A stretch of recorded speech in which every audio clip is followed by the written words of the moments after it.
ఏది అయినా ట్రై చెయ్యి ఆచి చికెన్ మసాలా. ఆచి చికెన్ మసాలా. తెలుగు సినిమాల మేకింగ్ స్పీడ్ని ఎలా కౌంట్ చేయాలి అనే డౌట్ ఇప్పటిదాకా ఎవరికైనా వచ్చిందో రాలేదో కానీ ఇప్పుడు మాత్రం అది టాపిక్ ఆఫ్ ద ఇండస్ట్రీ అవుతోంది.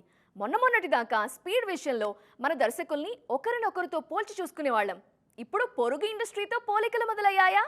డ్రాగన్ సినిమా అవకాశం నా వరకు వచ్చిన మాట నిజమే, కానీ నేను చేయడం లేదు అని టొవినో థామస్ చెప్పినప్పుడు తారక్ సినిమా వదులుకున్నారంటే రీజన్ ఏమై ఉంటుందా అని చాలా ఇంట్రెస్టింగ్గా విన్నారు జనం. టొవినో చెప్పిన రీజన్ వారిలో ఇంకా గొప్ప ఇంట్రెస్ట్ క్రియేట్ చేసింది తెలుసా? టాలీవుడ్తో పోలిస్తే కేరళలో సినిమాల నిర్మాణం చాలా స్పీడ్గా జరుగుతుంది అన్నది టొవినో మాట. తెలుగు సినిమాల్లో షెడ్యూల్స్ ఎక్కువ ఉంటాయి. ఇక్కడ ఒక సినిమా కంప్లీట్ అయ్యేసరికి మలయాళంలో 4 చిత్రాల రిలీజ్లు ప్లాన్ చేయొచ్చు. నేనేమో ఒక సినిమా కంప్లీట్ అయితే తప్ప ఇంకో సెట్లో అడుగుపెట్టను.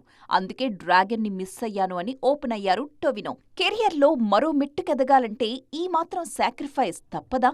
నేషనల్ లెవెల్లో ప్రూవ్ చేసుకోవాలి అనుకున్నప్పుడు క్వాంటిటీ కన్నా క్వాలిటీనే చూసుకోవాలా?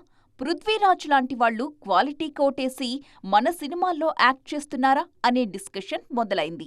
గత చిత్రాలతో పోలిస్తే ఇప్పుడు రాజమౌళి కూడా మేకింగ్లో స్పీడు పెంచారు. దురంధర్ సీక్వెల్ని ఆదిత్యధర్ అంత స్పీడ్గా ఎలా తెరకెక్కించగలిగారని నేషనల్ వైడ్ డిస్కషన్ జరుగుతోంది. ఈ పరిస్థితులు మన మేకర్స్ మీద కూడా ఒత్తిడి పెంచుతున్నాయన్నది ఒక వర్షన్. మన సరిహద్దుల్ని దాటి మిగిలిన వాళ్ల మేకింగ్ని పరిశీలించినప్పుడు ఆటోమేటిక్గా ఇలాంటి మార్పులు కనిపిస్తూనే ఉంటాయన్న టాక్ కూడా నడుస్తోంది. సో స్పీడ్లో మన వాళ్లు నియర్ ఫ్యూచర్లో మాలీవుడ్ని బీట్ చేస్తారా? Let's wait and see.